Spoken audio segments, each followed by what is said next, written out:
Today's Facebook Live from ID Life, Healthy Simplified, is going to be the ABCs of workout supplements.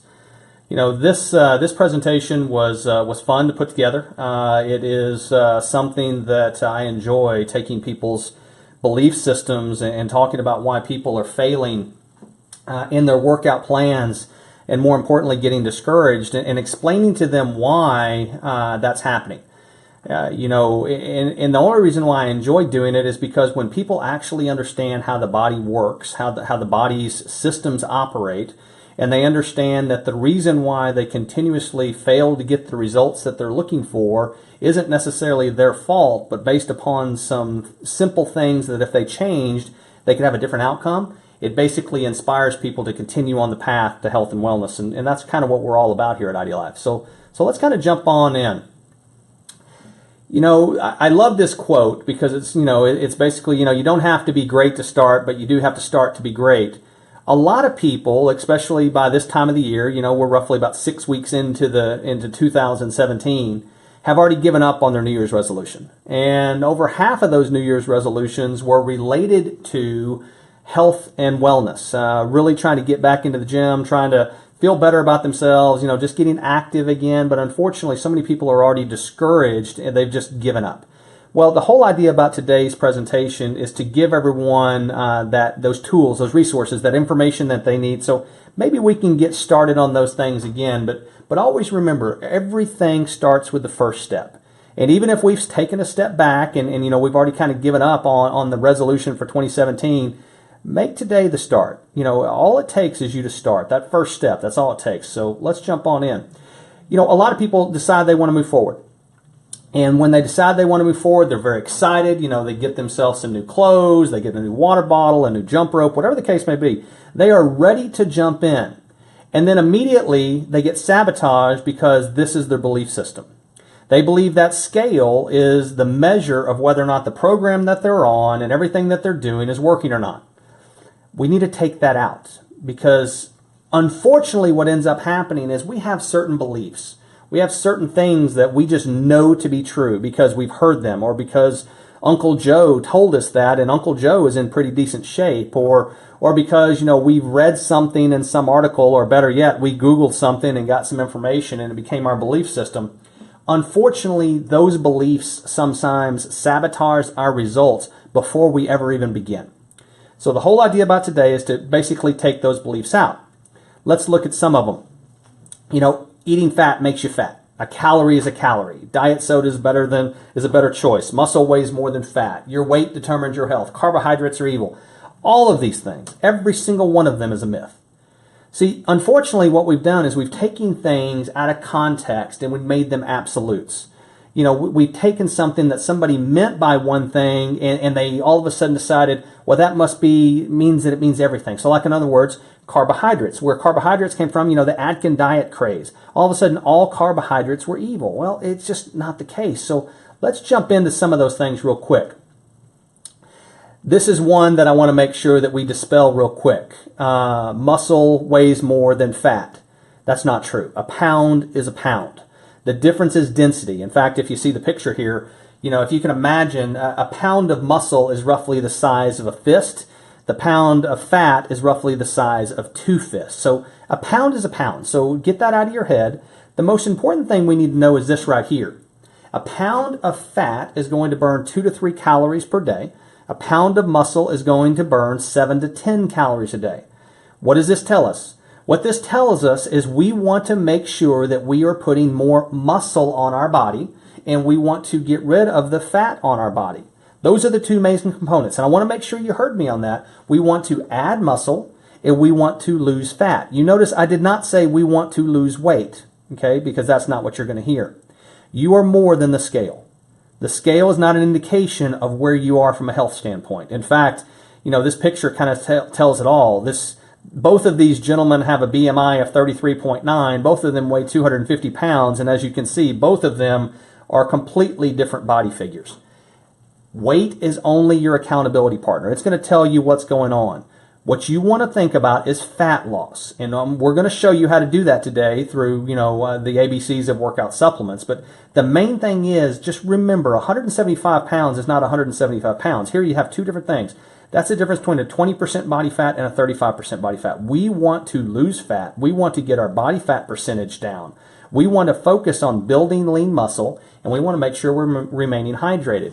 The best indication of how you're doing is how your clothes are fitting. So always remember that. Don't get discouraged by the scale. So that's number one. Number two, let's go after this one. Carbs are evil. This one is hard because there's a difference between a simple carb and a complex carb. We did a Facebook Live not too long ago, and you can still go back and watch it. We did it on nutritional myths, where you can get more information on this. And we also did one on fats, sugars, and salts, where we kind of explained the difference between a simple and a complex carb. But you really need to understand the difference between the two and understand that carbs aren't necessarily evil, because carbs are the fuel. Carbs are the fuel that run our body. They are the things that the body needs to generate the fuel it's necessary to basically fuel our workouts and the things that we want to do. So now that we have the basics down, all right, so we've gotten away from the scale is the measure of whether or not we're working and everything's working, and we understand that not all carbs are created equal, and there is not a food group that's absolutely evil. Again, try to avoid those absolutes when you're talking about anything, but much less your food. But we're ready to get started in 2017. I know it's February 15th, day after Valentine's Day. I hope everyone had a wonderful evening with their loved ones. But let's get started today on us. Okay, so let's jump in. Step one. You are never going to outwork a bad diet. So the step one to the ABCs of workout supplements is real simple. It starts in the kitchen. We have to make sure that step one is right here. So if we're going to start on a program and we're going to worry about, what supplements do I take, or what am I going to do in the gym, or am I going to get a personal trainer? Understand that no matter what your goal is, no matter what your aspiration is, the best thing you can do is have a good nutrition plan before you get going. Because without that, you don't have a starting point. And of course, you're bound to fail because, like I said, you're never going to out-train a bad diet. Let's talk about this, because this is the first place a lot of people go. What's interesting is a lot of people, when they get ready to work out for the first time, and in fact, as I'm giving this presentation right now, I'm actually standing on a treadmill, because here in the ID Life corporate office, I actually have a standing desk with a treadmill. What's interesting about that is most people are going to just jump on the treadmill, and they're going to do this for 45 minutes to an hour, but they're not going to have eaten before they got going. See, they're going to just jump on a treadmill and say, okay, here I go. I'm ready to get ready to working out, but you know what? I know the trainer told me I should eat before I go, but I think I'm going to burn more if I just, jump on the treadmill and go. Unfortunately, there's this little thing called the catabolic effect that you're fighting when you do that. See, most people don't understand what the catabolic effect is, and I'm going to super simplify a lot of science today for you so that you can better understand it, but in a simplistic standpoint, in essence, what's happening is the body is going to be into a stress mode. And when the body gets stressed, what it's going to do is say, okay, I am going to preserve fat because a long time ago, we didn't eat as often as we do today because food was not as readily available. In fact, back in the day, there was no such thing as a convenience store, grocery store, or anything else. We actually were hunter-gatherers. We actually had to go find our food. But in those days when we were stressed, the body would preserve fat and look for a fuel source. Well, that fuel source, remember I started out, is a carbohydrate. If the body doesn't have the carbohydrates in the system to basically fuel the workout, what it will do is it will convert protein into carbohydrate to fuel your workout. What does that mean? In other words, when you made that decision, I'm not going to eat before I jump on the treadmill and go for 45 minutes to an hour, in essence, what you've decided you're going to do is you are going to preserve fat and use your muscle to fuel that workout. In other words, it's kind of like fighting the giant sumo wrestler with a small guy. It doesn't matter what the small guy does, he's never going to win that fight. See, in this case, you are literally fighting your body's systems. That fat that you're trying to get rid of on your body is basically saying, I'm bigger than you. I don't care what you've decided to do. You haven't given me the right fuel. I'm stressed out. I'm going to keep what I've got, and I'm going to convert that lean muscle, that stuff that's burning 7 to 10 calories a day per pound, I'm going to use that as the fuel. See, what we have to do is we have to think about what we're going to feed our body, and it can be simple. I mean, a simple apple before a workout can help avoid this, or of course, IdeaLife has a snack bar that you can use. But the whole idea behind it is to feed the body something that it can use as the fuel to help you get through your workout. So that's step one. Will the treadmill work? Absolutely. Hands down, it will work. You jump on a treadmill for 45 minutes to an hour without eating. Are you still going to lose weight? Absolutely, you're going to lose weight. But remember what I said. To get the goal, to achieve the outcome that you're looking for, it's not about losing weight. It's about losing fat and gaining muscle. See, if what we're doing when we jump on that treadmill and we just go without that meal, what ends up happening is we're losing muscle and retaining fat, which is the exact opposite of what we want. So will we lose weight? Absolutely we'll lose weight, and we'll end up being referred to as what we refer to as a TOFI, or thin on the outside, fat on the inside, which means that visceral fat that's around the body's organs and systems stays. It's still there. And unfortunately, while we look healthier, we will be one of those proverbial middle-aged people that everything looks fine, and then one day walking down the road, the metabolic systems within the body decide that they're going to shut down all of a sudden because of all the visceral fat, and God forbid it's a heart attack or stroke or something else. So the idea behind this, and I want to make sure that we do cover, is that don't think about weight loss. Think about muscle gain and fat loss. Those are the two components. That's the keys. Second step, we're going to work smarter, not harder. That's step two. Okay? We're going to work smarter, not harder. Now, what do I mean by that? Well, when you jump into the idea that you're going to start using any type of workout supplements, you get introduced to words like explosion and fuel and vapor and rage. I mean, it's amazing to me what the names of some of these products are, but they do a very good job of explaining exactly what you're going to feel like when you take them. Because, see, a lot of these products are designed to do one thing and one thing only, to give you that euphoria, to give you that feeling that something's happening. They're going to increase blood flow, increase heart rate, increase everything possible in the system so that you feel like something's happening. In fact, one of the old adages is a lot of people will pump things with a lot of what we call niacin, which is a B vitamin, and a lot of people have what's called a niacin flush. They get red in the face and in the neck and everything else, and they get hot. Well, it makes you feel like something's happening. Unfortunately, what it could actually be doing is inhibiting your outcome, not increasing it. See, because a lot of these products will basically claim to help you lift more, run faster, and all kinds of other things. You have to understand what it is you're taking, why you're taking it, and more importantly, what's in it that you're taking. Because there's a lot of stuff in here that just isn't getting you what you need. So see, what we did is we decided we're going to go to the American College of Sports Medicine and National Institutes of Health, and let's talk to them a little bit about what are some of the ingredients in a pre-workout type formula that you should be looking for and why. Well, the first one was caffeine. And I know some people have sensitivities to caffeine, and just understand this is more of a general statement, but in the studies that they conducted, a moderate amount, and this means don't overdo it. Any too much of a good thing is a bad thing. Don't ever forget that. Too much of a good thing is a bad thing on anything that I'm talking about today. Make sure that you understand not only what you should be taking, but in what amount. That's critical. So caffeine in a moderate amount, 30 to 60 minutes before a workout, has been shown to increase your endurance. Well, that's great if you're an endurance athlete. If you're trying to do something of high intensity, you can actually get more benefit if you have a moderate amount of caffeine. So caffeine is something that we look at in a pre-workout formula. The second thing we're looking for is vitamin C. Vitamin C is more than just to help with colds. I hate to tell you, that's kind of the wives' tale, but in reality, what it does help is the metabolic system when it's in stress, and training is most definitely stress. We've established that. Don't forget the sumo wrestler. We don't want to fight the sumo wrestler here. We want to feed the body what it needs to help reduce the stress load on the body during training. So vitamin C is a critical component.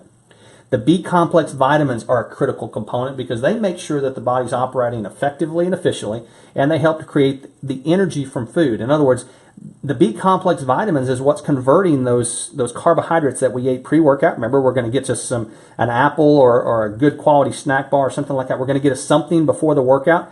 The B-complex vitamins is what's going to convert that carbohydrate into the energy that we need to fuel that workout. Again, trying to avoid that catabolic effect and trying to avoid retention of fat and burning of lean muscle. So remember, what we're trying to do is get rid of that fat. So we're trying to give the body what it needs. And then, of course, probably the most important thing is a good branched chain amino acid blend. That's what the BCAA blend is. That's your leucine, isoleucine, and valine. They help digest food, repair body tissue, promote growth. These are the 4 ingredients: caffeine, vitamin C, B-complex vitamins, and branched chain amino acid blends that are basically what you're looking for in a pre-workout formula. There are other ingredients, obviously, that people are going to care about, depending on the goals and aspirations that they have. But these are kind of the key functional elements of something that you're going to look for. The best part is ID Life has developed a pre-workout formula that not only covers all of those aspects of things and all the things that they were looking for, but as well as a lot of other things as well. And the idea behind the ID Life pre-workout formula is simple. It's not going to make you run faster. It's not going to make you live or lift more. What it's going to do is delay your fatigue point.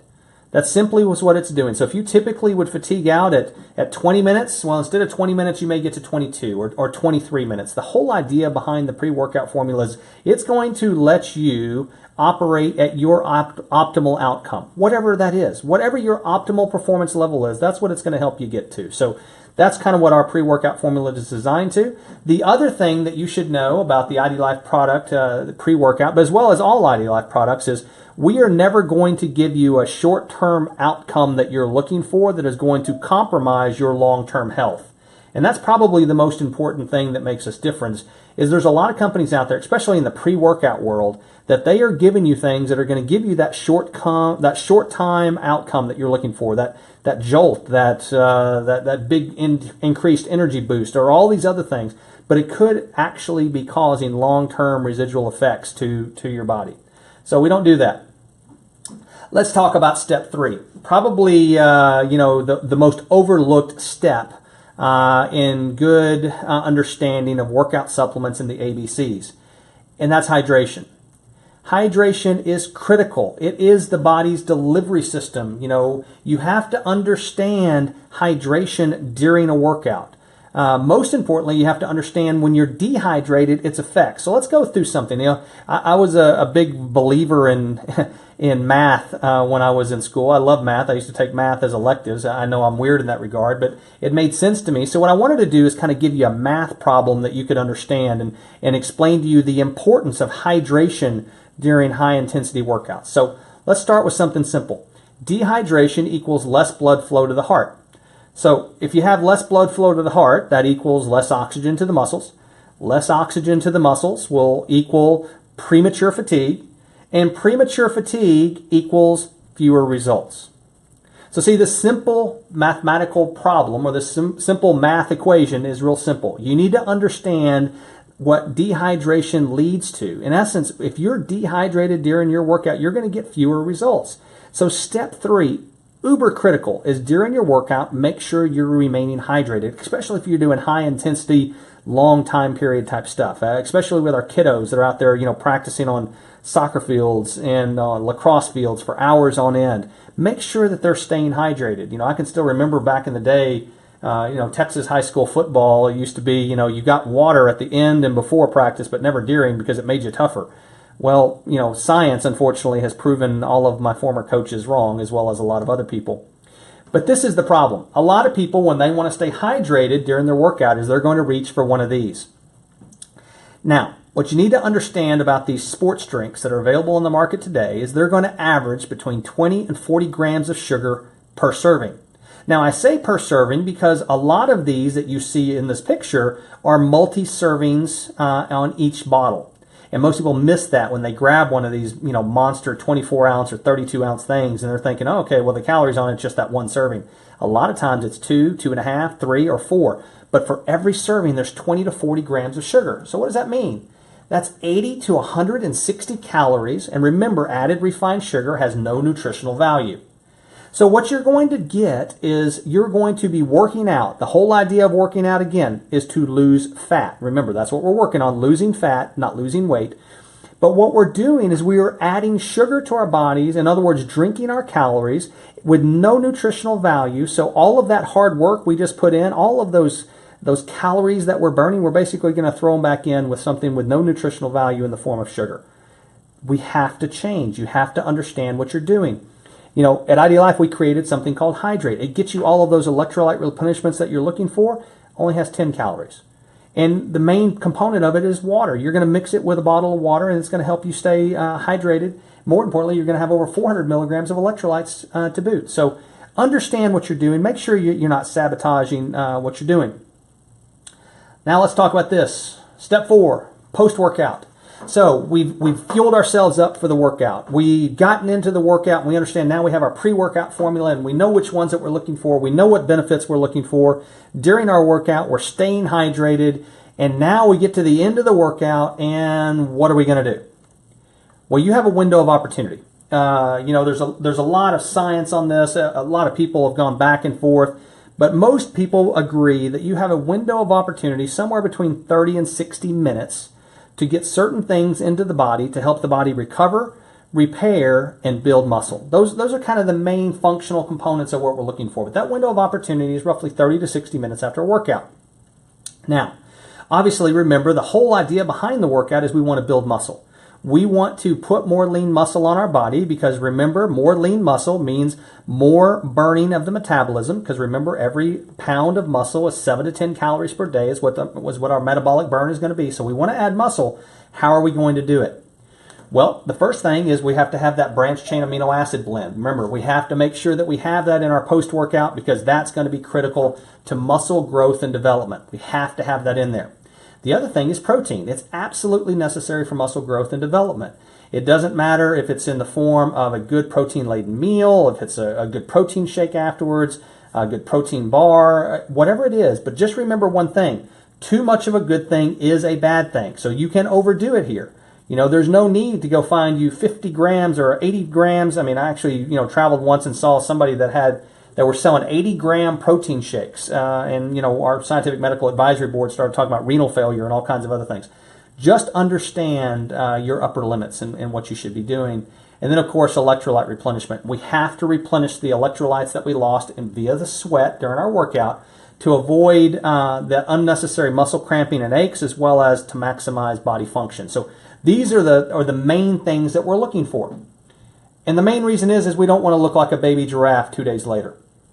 See, so many people, when they're going to start workout supplementation, they will go in and they'll have a great pre-workout formula that they absolutely love, maybe not always the best one for them. Again, pay attention to what we talked about earlier. But they skip the post-workout. They basically just finish the gym and they're just going to move on about their day. And then 2 days later, when they can't walk after their leg workout, they want to know why. See, the body needs certain things. We just tore up muscle fibers. We tore them down. We got to make sure that we're feeding it what it needs to avoid this type of soreness, this type of issue, and most importantly, so we don't look like this. At ID Life, we came out with a post-workout formula designed just for that. And a lot of people skip this part. They'll buy the pre-workout formula, they'll skip the post-workout because they say, you know what, I just don't feel anything on the post-workout. Well, the idea isn't that you feel something right after you take the post-workout. The idea is you don't feel as much 2 days later. It actually helps the body repair. It feeds the body what it needs so that those muscles can get back in the game and get what they need. And most importantly, like I said, protein is critical. We have several different options. We have the various shakes, but we also have a brand new protein bar with 20 grams of protein. Highly recommend these things, or better yet, like I said, a good protein-laden meal after a workout. If you have access, by all means, go there, get it done. But post-workout is just as important as pre-workout in making sure that you're doing the right things to get the outcomes you want. Now let's talk about step 5. Probably the most overlooked step of all workout supplementation. And remember, this is the ABCs to workout supplements. Step 5 is probably the most important. See, and what's interesting to me is what I've told you is you start out with step 1, which is it starts in your kitchen. You're never going to outwork a bad diet. And now I've told you probably the most critical aspect of what we're going to be talking about next as part of all this is the sleep. So the two most critical aspects of a good workout program is what you're feeding your body and how your body is resting and sleeping. You notice how the workout itself is kind of in the middle. I want to make sure everyone understands these critical components are key to making sure that you're getting the results you want. These are the two components. The kitchen and the bed are the two places where most people skimp. They compromise. These are where we are sabotaging the results that we're looking for, and I want to make sure everyone gets that and understands that. In IDLife, we have a couple of formulas. We have sleep, and then of course we also have the lean formula, which is a branched chain amino acid blend. Best taken before bedtime, and it's also a metabolic thermogenic booster. It's also a sugar buster. Best taken before bedtime or an hour before workout, either or. But I like to tell people, the best time to take it is right before sleep. So, have your sleep strip and your lean. The best part about it, again, sleep is the most critical component to getting the results you want. If you are not getting your sleep, if you're in a very stressful work environment, you're getting your workout in, but you're not getting sleep, you're not going to get the results you want. You're going to start getting discouraged because your body is going to start fighting against you. Sleep is critical. In fact, next week we're actually going to talk about sleep, because sleep, by all means, is something that we need to understand better in this country, because so many of us just don't get enough of it.